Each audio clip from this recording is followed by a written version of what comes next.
karon din ako makita pero nakadungog ka sa akong tingog karon maayong hapon kanimo din. So moingon ko usa ka maayong hapon karong orasa bisan sa nagatubang kita sa sitwasyon nga usahay dili mo gusto sa kadaghanan pero tungod kay nagday kita nagsimba ta sa Ginoo naa ang presensya sa Dios. Nining mga orasa mo na ang nakamaayo sa ato ang panagtigong karon although bisan naa ta sa taliwala sa kasub-anan nga makaingon gihapon ta nga maayo, no? So nining haponon salamat sa panahon nga ato ang mapatalinghugan makadyot ang pulong sa Ginoo agig pagdasig sa matag usa kanato nga mga buhi, no? So sa gikaingon pagkaganina nga ang lumba nga giapilan sa atong igsoon kang Sister Linda na humana ang iyang lumba nining kinabuhia o akong nakita og nasaksihan sa ako ang mga mata nga iyang nahuman ang lumba gayud nga nagmadaugon, no?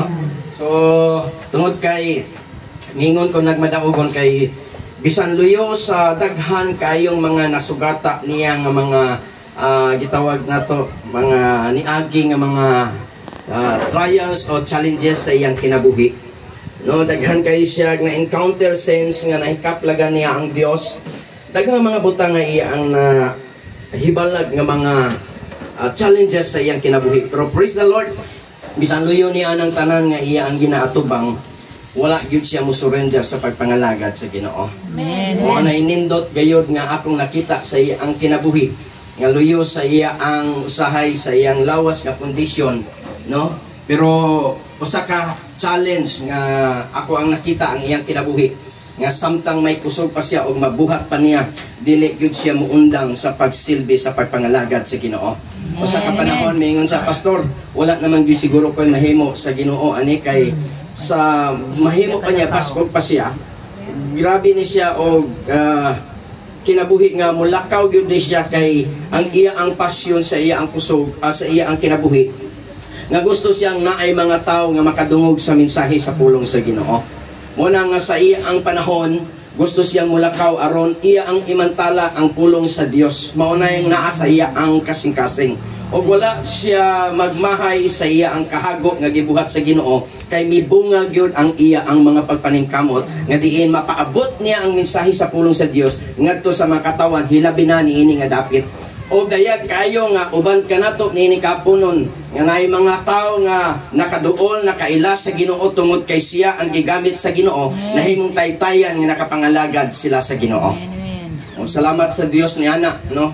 Saksi ni karon nga uban sa atong tigom nga naay tao nga nakakila sila nakadungog sila sa pulong sa Dios tungod kay naay tao nga makugihon nga misulti sa kamatuoran sa pulong sa Dios. Kay kun wa masultihin ni sila sa pulong sa Ginoo dili pud ni sila makapangalagad sama sa pagpangalagad nga iyang nasugdan sa iya ang pagkakaplag diha kang Ginoong Hesus.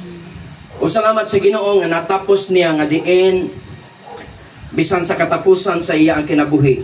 Nakita nato saksihan ako mismo ako ingon nga alagad sa Dios ingon nga iyang pastor.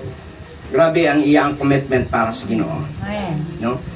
O do namang gali akong ikapasigado nga mga nanay sa church usa ni siya nga maka-appreciate ko grabe sa iya ang kinabuhi. In terms sa commitment niya diha sa pagpangalagad sa Ginoo. Kay bisan luyo sa iya ang mga panginahanglan luyo sa iyang sitwasyon, sa iyang lawas, basta lang kay makaabot siya sa simbahan, unsay mga buluhaton sa simbahan na agyo na siya. Amen. O kung gihuman niya ang iya ang kinabuhi nga nakapangalagad sa Ginoo, naay akong basahon diri sa libro sa Numbers chapter 23 verse 10, Numeros kapitulo 23 versikulo 10, ingon siya, who can count the dust of Jacob and the number of the fourth part of Israel? Ingon siya dinhi, let me die the death of the righteous and let my last end be like his. So akong basahon sa Cebuano. Ingon siya dinhi, usa ka tawo nga nag-desire siya, ingon siya sa Cebuano nga pagkasulti, itugot kanako ang kamatayon sa usa ka matarong. Mahisama unta ang akong kamatayon sa ilang kamatayon. Wow, praise the Lord.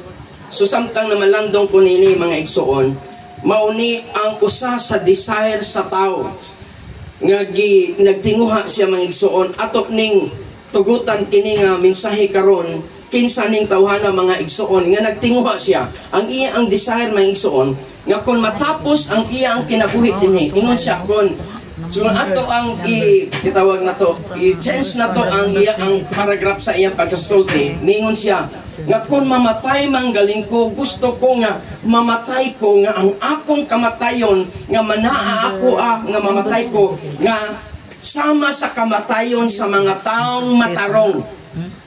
So kung maghisgot ang mga taong matarong dili lang kutob sa una-una kung dili kung miingon kita og taong matarong nakailagyod tinuod sa Dios ug nagapangalagad sa Ginoo ug nagakinabuhi diha sa pulong sa Ginoo. Mao na ang gi-consider diha sa Biblia nga mga taong matarong nagkinabuhi sa kababuton sa pulong sa Dios.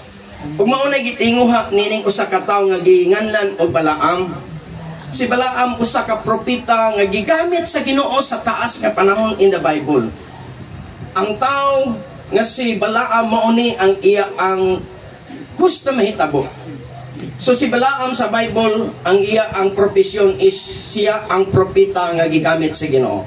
Balaam is a prophet in the Bible. Bisan siya sa usa ka propeta.